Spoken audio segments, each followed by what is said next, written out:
Assalamualaikum warahmatullahi wabarakatuh. Perkenalkan, saya Nur Fadilantika. Pada video kali ini saya akan membahas mengenai salah satu materi mata kuliah sastra mistik, yakni sastra profetik. Nah, yang pertama, apa itu sastra profetik? Nah, sastra profetik adalah sastra yang berjiwa transendental dan sufistik karena berangkat dari nilai-nilai ketauhidan. Tetapi setelah itu juga memiliki semangat untuk terlibat dalam mengubah sejarah kemanusiaan.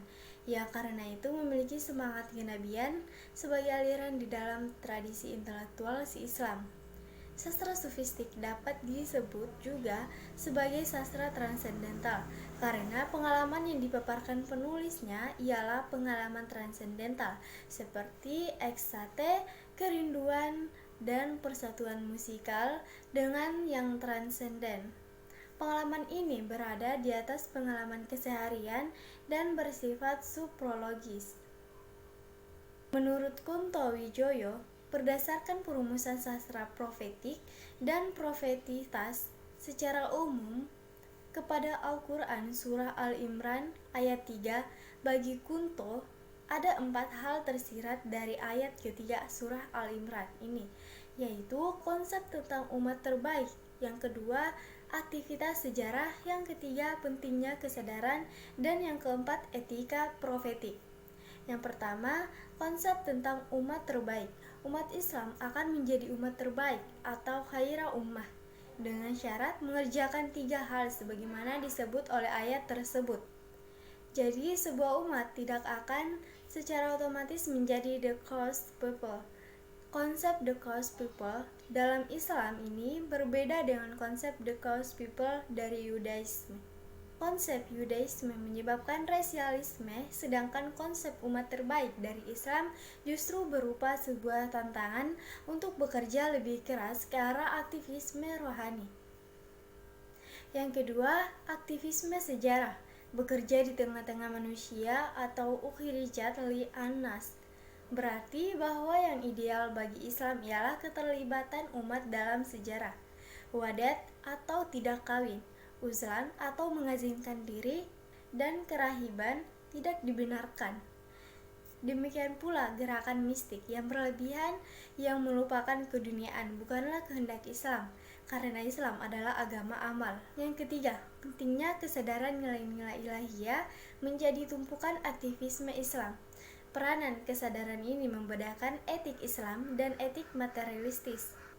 Pandangan kaum Marxis bahwa superstruktur atau kesadaran ditentukan oleh struktur basis sosial atau kondisi material, bertentangan dengan pandangan Islam tentang independensi kesadaran. Demikian pula pandangan yang selalu mengembalikan pada individu atau individualisme, eksistensialisme, liberalisme, kapitalisme, bertentangan dengan Islam karena yang menentukan bentuk kesadaran bukan individu tetapi Tuhan. Demikian juga segala bentuk sekularisme, ia bertentangan dengan kesadaran ilahiyah. Yang keempat, etika profetik. Ayat ini berlaku umum untuk siapa saja, baik individu, orang awam, ahli, super ahli, lembaga, ilmu, universitas, ormas, orsospol, maupun kolektivitas, jamaah, umat, kelompok masyarakat, semua diharuskan untuk mengamalkan ayat ini, yaitu amar ma'ruf, menyuruh kebaikan, nahi munkar, mencegah kejelekan, dan iman, tu'minuna bin Allah, berikan kepada Allah. Ketiga hal ini adalah unsur yang tak terpisahkan dari etik profetik. Selanjutnya, kaidah epistemologi strukturalisme transendental. Melalui kaidah pertama, kaidah epistemologi strukturalisme transendental, sastra profetik bermaksud melampaui keterbatasan akal pikiran manusia dan mencapai pengetahuan yang lebih tinggi. Untuk itu, sastra profetik merujuk pada pemahaman dan penafsiran kitab-kitab suci atas realitas dan memilih epistemologi strukturalisme transendental. Selanjutnya, kaidah sebagai ibadah. Kunto Wijoyo yang menegaskan bahwa pengarang yang sholat dengan rajin, zakat dengan ajak, haji dengan harta yang halal, Islamnya tidaklah hafah.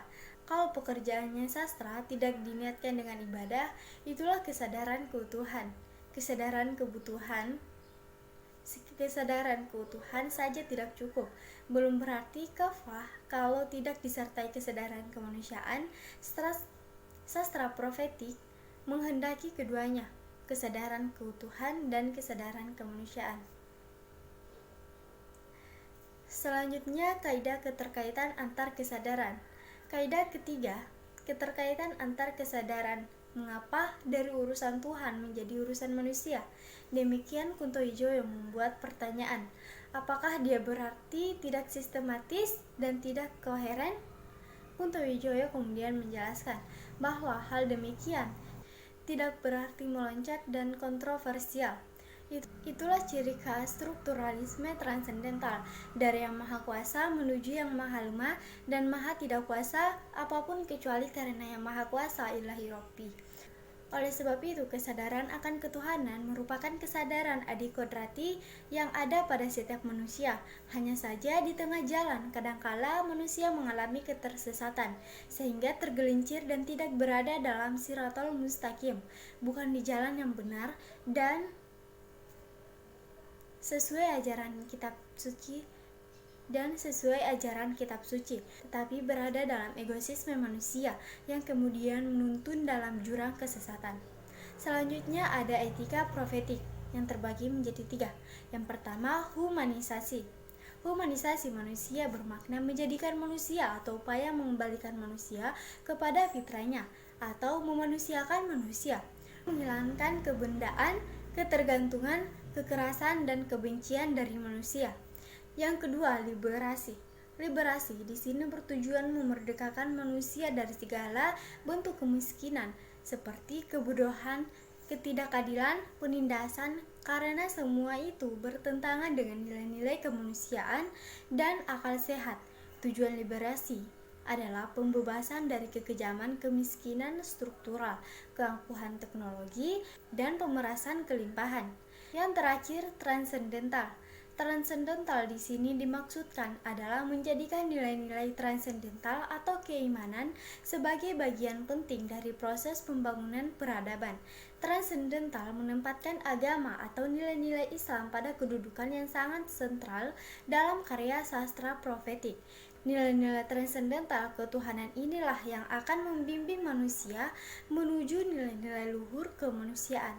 Itulah hasil pemaparan saya mengenai sastra profetik. Terima kasih. Wassalamualaikum warahmatullahi wabarakatuh.